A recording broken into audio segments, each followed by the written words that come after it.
ঢিঙৰ জাৰামাৰীত সংঘটিত চাঞ্চল্যকৰ আত্মহত্যাৰ ঘটনা। 2 বছৰীয়া শিশুক কাষত ৰাখি বিছনাৰ ওপৰত চিলিং ফেনত চিপ লৈ আত্মহত্যা এগৰাকী বোৱাৰীৰ। মৃত মহিলাগৰাকী ঢিঙৰ জাৰামাৰীৰ পত্নী ৰফুল আমিনৰ পত্নী আজমিনা খাতুন।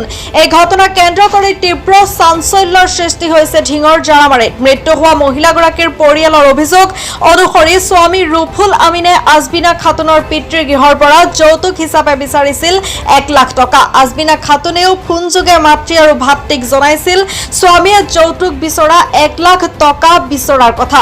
স্বামী ৰফুল আমিনে যৌতুক হিচাপে বিচৰা 1 লাখ টকা নোপোৱাৰ বাবে পত্নীক চলোৱা মানসিক হাৰাশাস্তি সহ্য কৰিব নোৱাৰি আজমিনা খাতুনে আত্মহত্যাৰ পথ বাছি লোৱাৰ সন্দেহ মহিলাৰ পৰিয়ালৰ লোকৰ। ইফালে পৰিয়ালৰ লোকে কৰা অভিযোগ অনুসৰি স্বামী ৰফুল আমিনে বিচৰা ধন নিদিয়াৰ বাবে পত্নীক হত্যা কৰি আত্মহত্যাৰ ৰূপ দিয়াৰ চেষ্টা চলাইছে।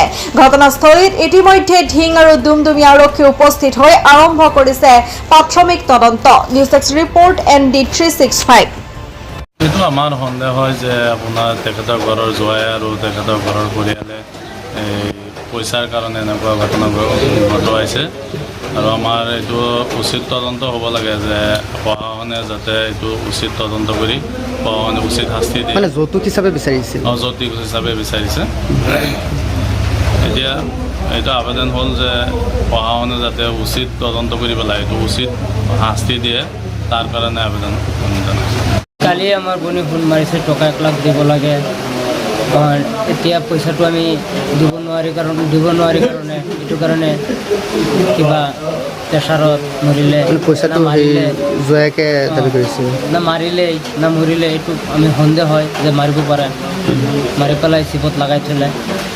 এইটো যেনেকৈ হওক হিমন্ত ছাৰে উচিত শিক্ষা ল'ব লাগে। আপোনাক যেতিয়া পইচা বিচাৰি ফোন মাৰিছিল কি কৈছিল? পইচা দিবই লাগে, দিলে পইচাখিনি নিদিলে নহ'ব, দিবই লাগিব। আৰু নিদিলে? আমি ক'লো মই পইচা ক'ৰ পৰা দিম। আৰু নিদিলে কি কৰিব, কিবা কৈছিল? নিদিলে কিবা এটা কি উপায় কৰিব লাগে সেই কৰিব।